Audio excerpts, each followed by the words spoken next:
ٹکڑے سے اپنا سر ڈھانپ لیتی ہے اور دوسرے ٹکڑے میں گھر کا سامان باندھتی ہے، اپنے ابا کے حوالے کر دیتی ہے۔ یہ محمد رسول اللہ کا سیدائی، یہ محمد رسول اللہ کا دیوانہ، آپ سے محبت کرنے والا، آپ سے عقیدت رکھنے والا، یہ آقا کے ساتھ میں سفر کرتا ہے۔ اور جب راستے میں چلے جا رہے ہیں، اللہ کی قسم یہ ابو بکر یوں کہتا ہے، یا رسول اللہ آپ میرے کاندھے پر تشریف رکھیں، آپ میرے یہاں سوار ہو جائیں۔ پیغمبر اعظم کو یہاں سوار کرتا ہے۔ اس آسمان نے بھی دیکھا، کائنات نے دیکھا، اس زمین نے دیکھا، آج نبوت صداقت کے کاندھے پہ سفر کر رہی ہے۔ یہ تو سنا تھا کہ مہر نبوت یہاں ہے، لیکن مکمل نبوت کا وجود آج ابو بکر کے کاندھے پہ ہے۔ اور لے کر کے اس مقام کو پہنچے جسے غار ثور کہا جاتا ہے۔ جب وہاں پہنچے ہیں، اللہ کی قسم ہونا تو یہ چاہیے تھا، عقل کا تقاضا تو یہی ہے۔ ابو بکر یوں کہتے، یا رسول اللہ میں بھی تھکا ہوا ہوں، آپ بھی تھکے ہوئے ہیں، آپ ادھر بیٹھ جائیں اور میں بھی ادھر بیٹھ جاتا ہوں۔ لیکن جانتے ہو حضرت ابو بکر نے ارشاد فرمایا،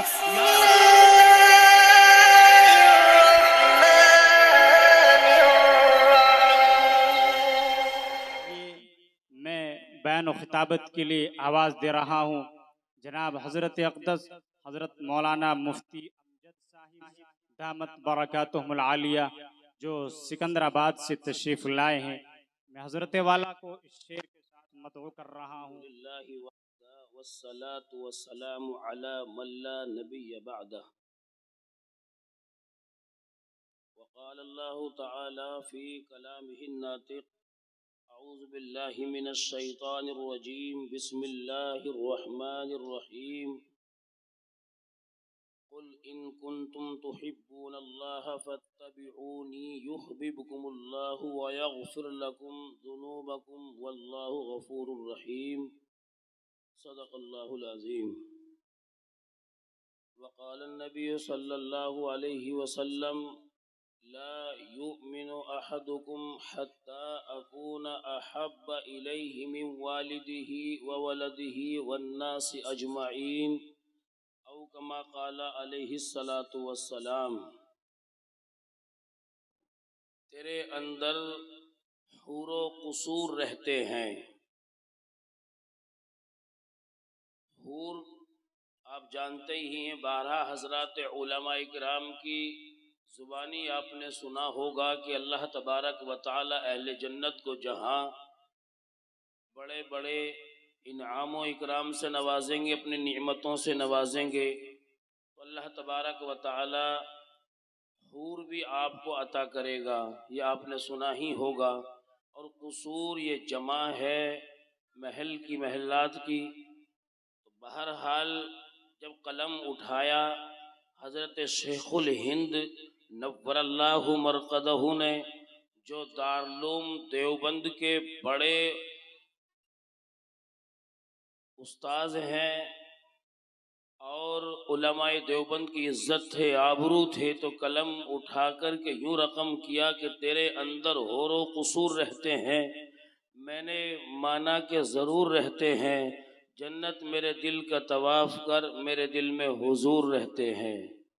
یا پھر کسی بعد کے شاعر نے قلم اٹھا کر کے یوں بھی رقم کیا کہ یوں لکھی نبیوں کی ثنا اول سے آخر تک، یوں لکھی نبیوں کی ثنا اول سے آخر تک، لکھ دیا لفظ محمد بس ہو گیا اول سے آخر تک۔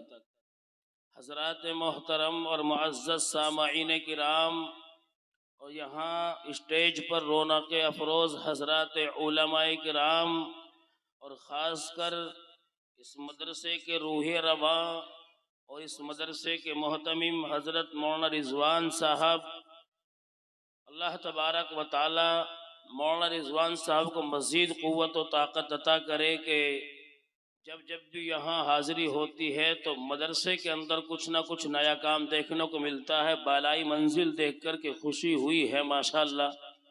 اللہ کرے کہ یہ ادارہ آپ کے اہتمام میں دین دونی رات چوگنی ترقی عطا کرتا رہے، اور اللہ تعالیٰ آپ کی نظر بد سے حفاظت فرمائے۔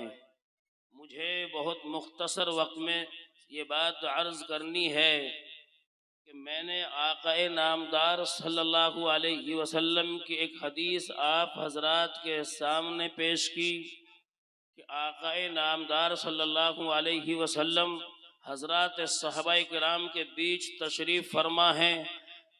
نبی اکرم صلی اللہ علیہ وسلم نے فرمایا لا یؤمن احدکم حتی اکون احب الیہ من والدہ وولدہ والناس اجمعین.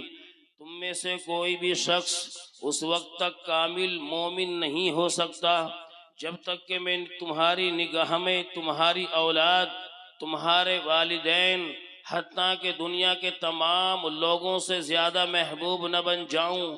اسی جماعت کے اندر عمر فاروق رضی اللہ تعالی عنہ تشریف فرما ہیں اور کھڑے ہو کر کے یوں ارشاد فرمایا یا رسول اللہ، مجھے دنیا کی ہر چیز سے، ہر شے سے آپ زیادہ عزیز ہیں مگر میری جان سے زیادہ محبوب نہیں. اس پر پیغمبر اعظم صلی اللہ علیہ وسلم نے ارشاد فرمایا عمر یاد رہے اگر میں تمہاری جان سے زیادہ محبوب نہیں ہوں پھر تمہارا ایمان مکمل نہیں ہے.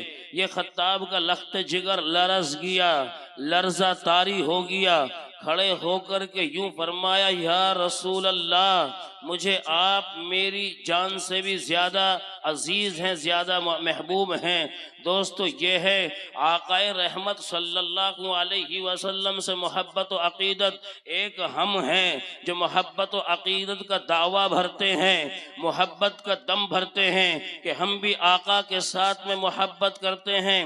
لیکن وہ کون سی تقریب ہے کہ جس تقریب میں، جس خوشی کے ماحول یا غم کے ماحول میں ہم سنت کا جنازہ نہیں نکالتے ہیں. یہ آقا صلی اللہ علیہ وسلم سے کیسی محبت ہے کہ ہم نے سنتوں کو پامال کیا اور ہم اپنی بیاہ یا اسی طریقے سے شادی کے اندر یا کوئی دوسری کوئی تقریب رہی ہو ہماری، ہم سنت کا جنازہ نکالتے ہیں. اگر بات کی جائے بیاہ شادی کی تو پھر دیکھو کہ ایک نیا فیشن وجود میں آ گیا کہ جہاں کھانے کا نظم ہوتا ہے وہاں کھانا ایسے لگا دیا جاتا ہے. اور بسا اوقات کہیں کہیں تو یہ دیکھنے کو بھی ملتا ہے کہ کھانے کے اوپر لکھ دیا گیا کہ یہاں فلاں کھانا، یہاں فلاں کھانا، اور وہاں سے پلیٹ اٹھا کر کے لاؤ اور وہاں سامنے جاؤ، وہاں سے تھوڑا سا چاول وہاں سے اٹھاؤ اور دال وہاں سے اٹھاؤ، روٹی وہاں سے اٹھاؤ. بالکل وہی منظر ہوتا ہے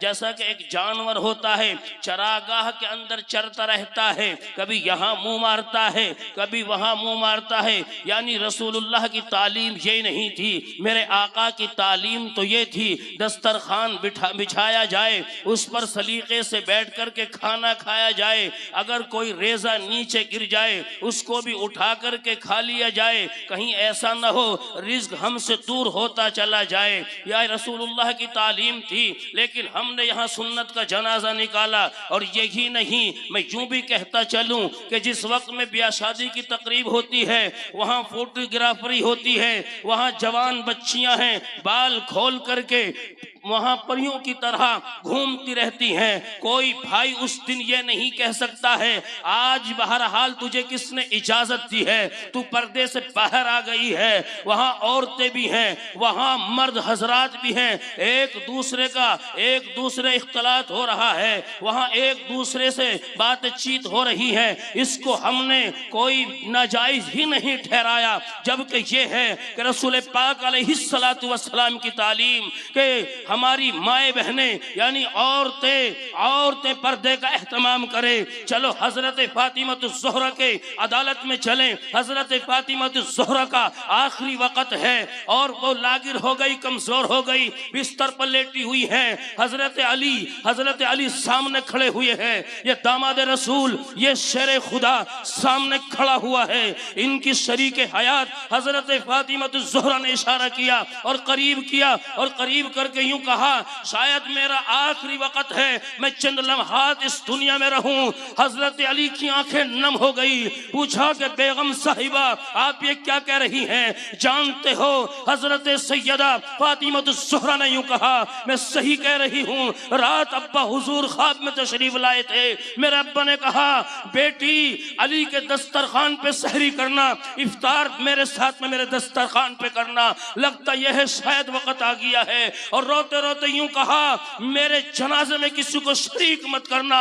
آہا یہ شیر خدا داماد رسول یوں کہتا ہے یہ کیا کہہ رہی ہو کہ بنت رسول اللہ کا جنازہ ہو, میں قریش کو جمع کروں گا, اہل مکہ کو جمع کروں گا, انصار کو جمع کروں گا, ایک ایک مسلمان کو جمع کروں گا. حضرت فاطمہ نے زور سے بلند آواز سے رونا شروع کر دیا. حضرت علی نے وجہ پوچھی, جانتے ہو وجہ کیا ہے؟ وجہ یہ تھی کہ میرے ابا نے کہا تھا لخت جگر پردے کا اہتمام کرنا.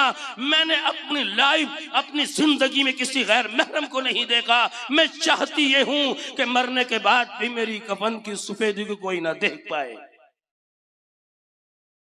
کیا خیال ہے اس بارے میں؟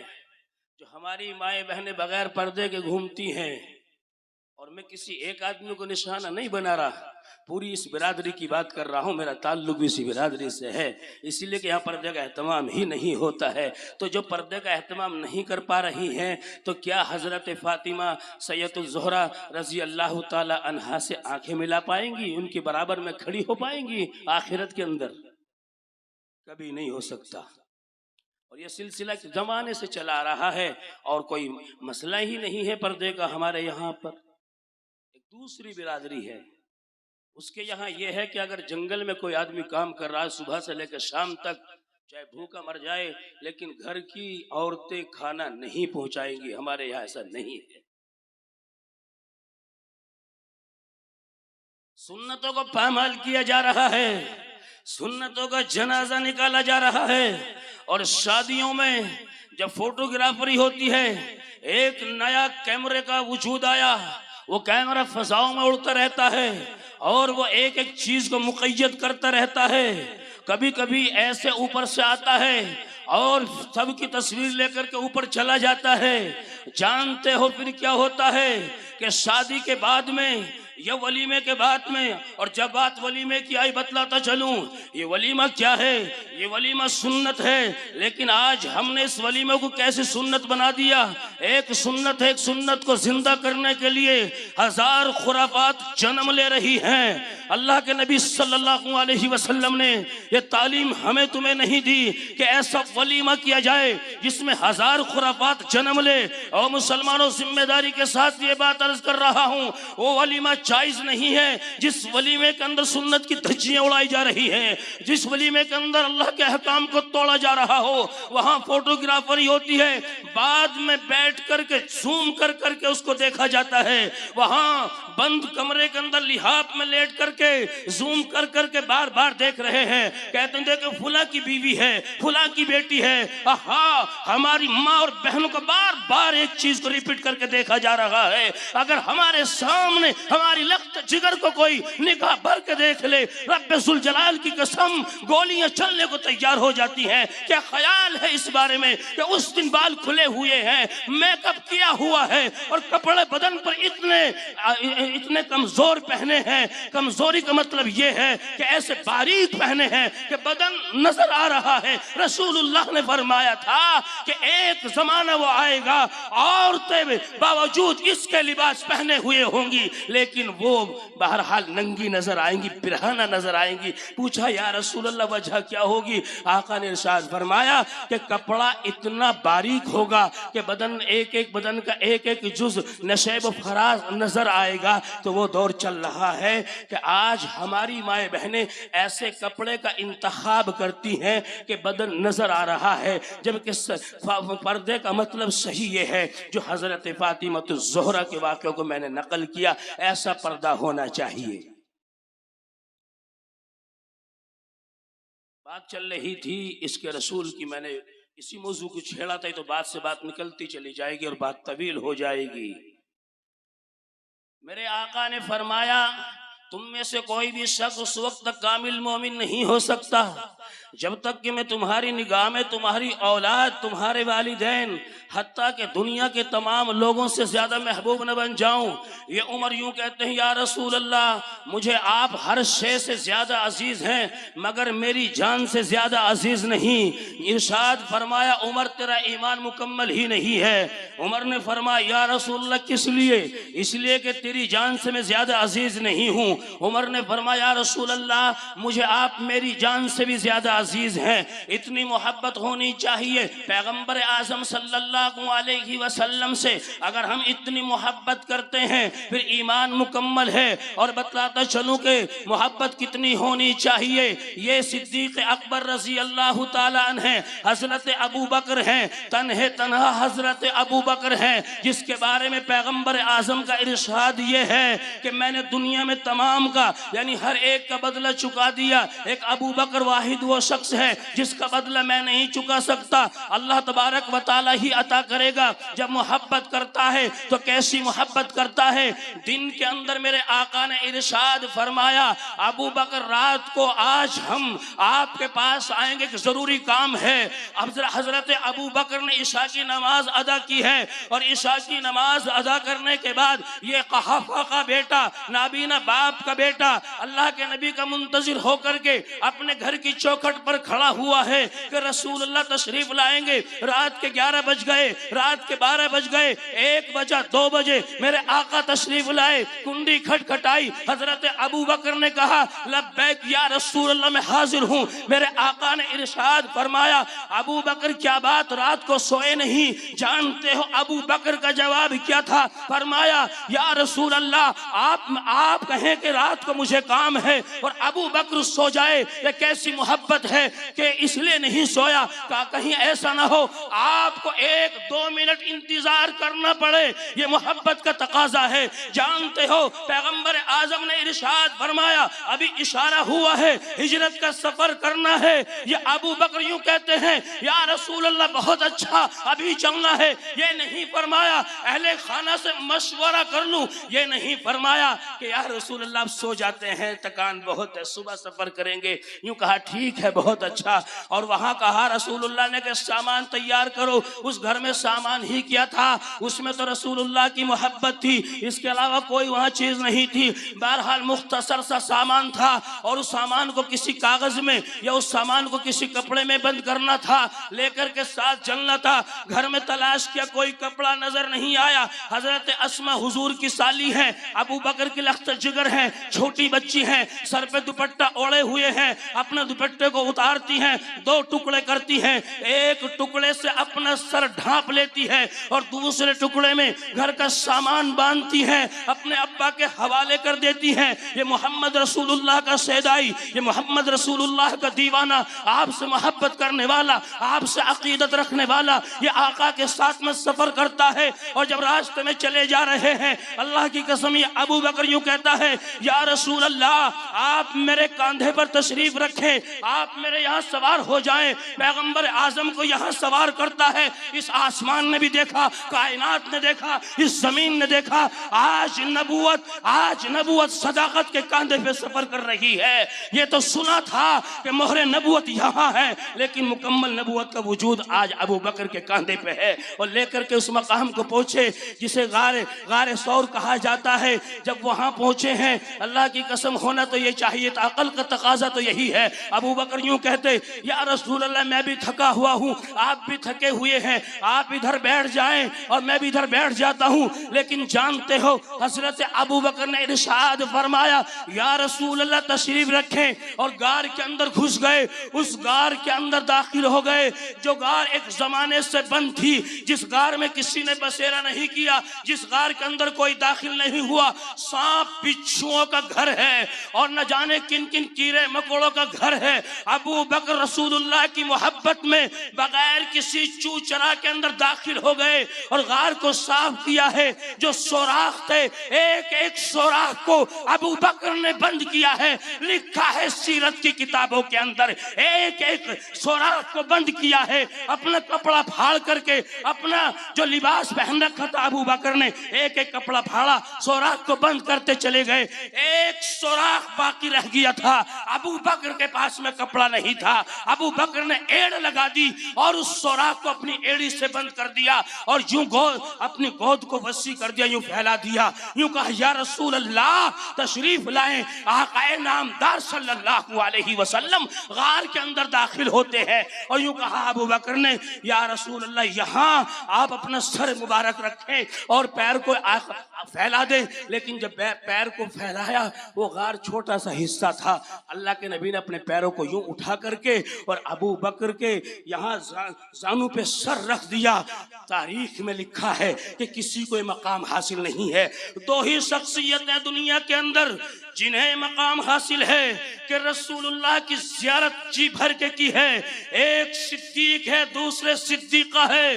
یا تو یہاں یہ باپ جی بھر کے زیارت کر رہا ہے, یا وہاں آخری وقت میں جب رسول اللہ کا آخری وقت ہے, اما عائشہ کے حجرے کے اندر رسول اللہ تشریف فرما ہے اور یہاں عائشہ کی گود میں سر رکھا ہوا ہے. اللہ کی قسم یہ بھی لکھا کتابوں کے اندر کہ اس طریقے سے زیارت کی ہے, دیدار کی ہے جیسے کہ رحل پہ قرآن رکھا ہوا ہو. جی بھر کے صدیق اکبر نے لطف اٹھایا ہے اور جی بھر کر کے زیارت کی ہے. اور حضرت ابو بکر ہیں, حضرت ابو بکر کے اس جو سوراخ اپنے ایڑی سے بند کیا تھا وہاں سے ایک بچھو زہریلا بار بار باہر آنا چاہتا ہے. حضرت ابو بکر کی ایڑی کو ڈس رہا ہے, بار بار ڈستا جاتا ہے, بار بار ڈستا جاتا ہے, یہاں تک کہ ابو بکر کے پورے بدن کے اندر زہر سرایت کر گیا, زہر گھل گیا. حضرت ابو بکر کو تکالیف ہو رہی ہے, پریشانی کا عالم ہے.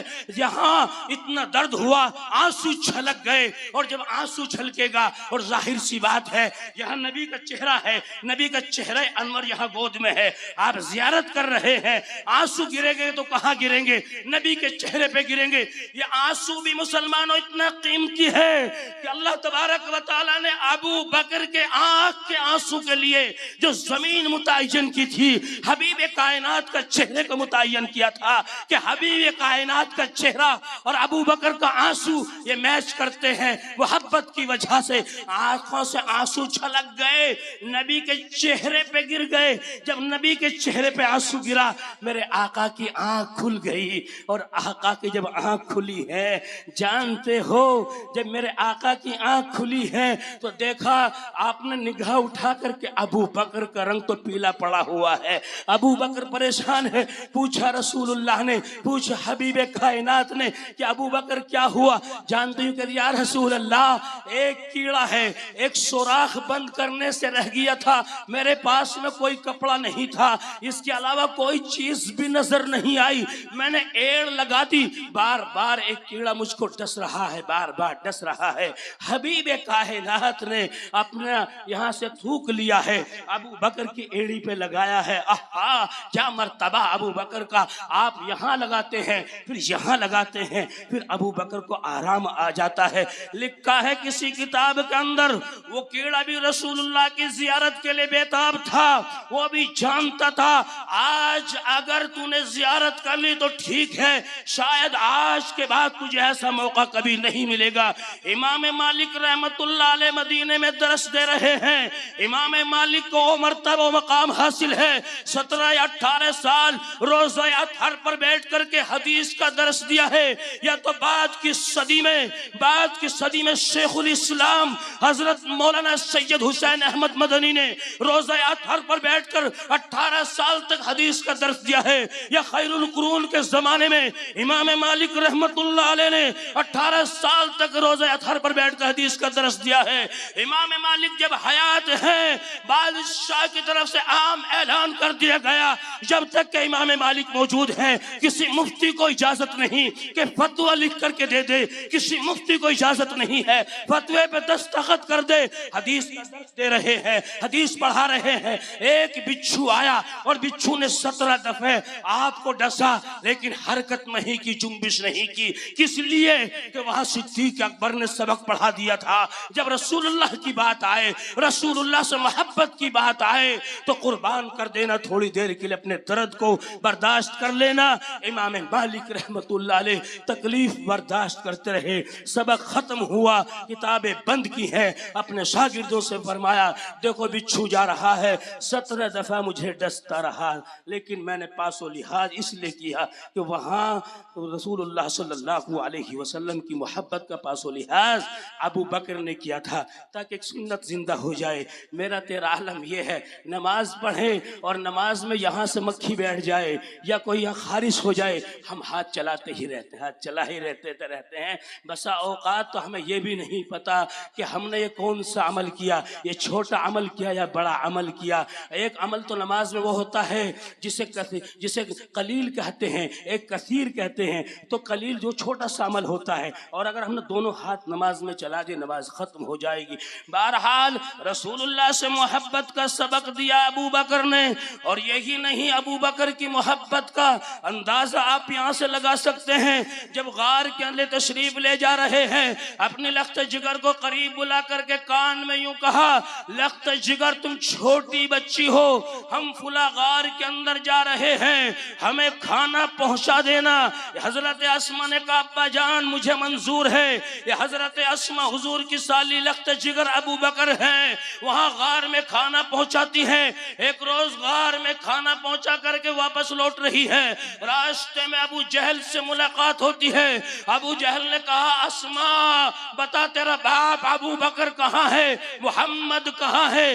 جانتے ہو حضرت اسما یوں کہتی ہے مجھے معلوم ہے میرا ابا کہاں ہے۔ چونکہ جھوٹ بولنا تو خلاف شان تھی، ابو بکر کے اہل گھرانہ کے اندر ان کی گھٹیوں میں صداقت پیوست تھی، سچائی ان کی پہچان تھی۔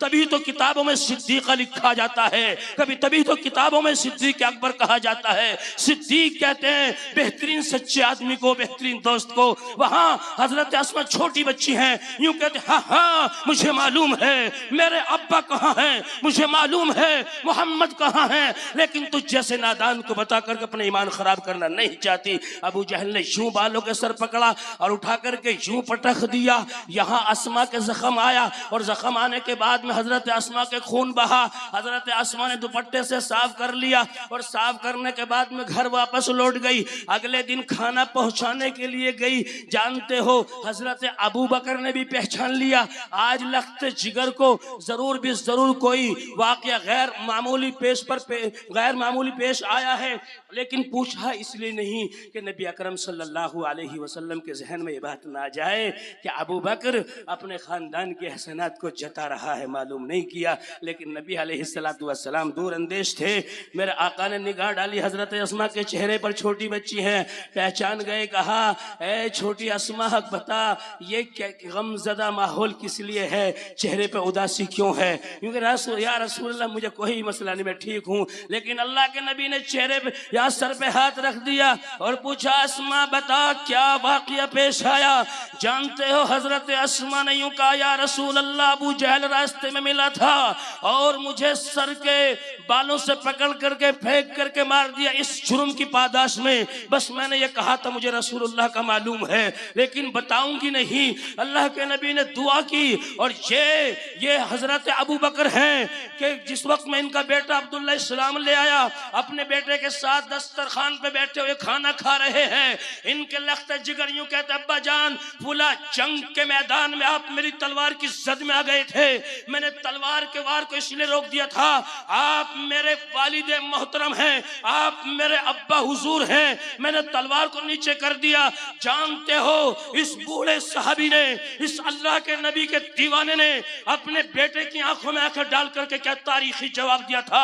یوں کہا تھا او لخت جگر سن، تو نے تو اس دن میرے باپ ہونے کا خیال کر لیا تھا، اگر تو میری تلوار کی زد میں آ جاتا خدا کی قسم تیری گردن کو تیرے بدن سے جدا کر دیتا، اس لیے کہ تو رسول اللہ کا دشمن تھا، اس لیے کہ تو اسلام کا قرآن کا دشمن تھا۔ یہ ہے رسول اللہ سے محبت کا تقاضا۔ تبھی تو ایک روز اما عائشہ صدیقہ رضی اللہ تعالی عنہ گھر کے صحن میں لیٹی ہوئی ہیں، اور یہاں اللہ کے نبی لیٹے ہوئے، چارپائی برابر ہیں، اور آسمان صاف شفاف نظر آ رہا ہے، آسمان پہ ستاروں کا جھرمٹ ہے، ستاروں کا ہجوم ہے۔ حضرت عائشہ نے پوچھا یا رسول اللہ کیا کسی کی نیکیاں اتنی بھی ہو سکتی ہیں جتنے آسمان کے ستارے نظر آ رہے ہیں؟ حضرت عائشہ یوں سوچ رہی تھی بتہاں کہیں گے ایک دم کہ تیرے ابو کی ہیں اتنی نیکیاں، تو اللہ کے نبی سے پوچھا یا رسول اللہ کیا کسی کی نیکیاں اتنی بھی ہو سکتی ہیں؟ کہا ہو سکتی ہیں۔ کہ کس کی؟ کہا کہ عمر کی۔ اب حضرت عائشہ کے چہرے کی ہوائیاں اڑ گئی، میرے ابا کے کیا؟ کہا تم یہ سوچ رہی ہو کہ میرا ابا کے بارے میں کچھ نہیں کہا؟ کہا میں یہی سوچے میرا ابا کا کیا ہوا؟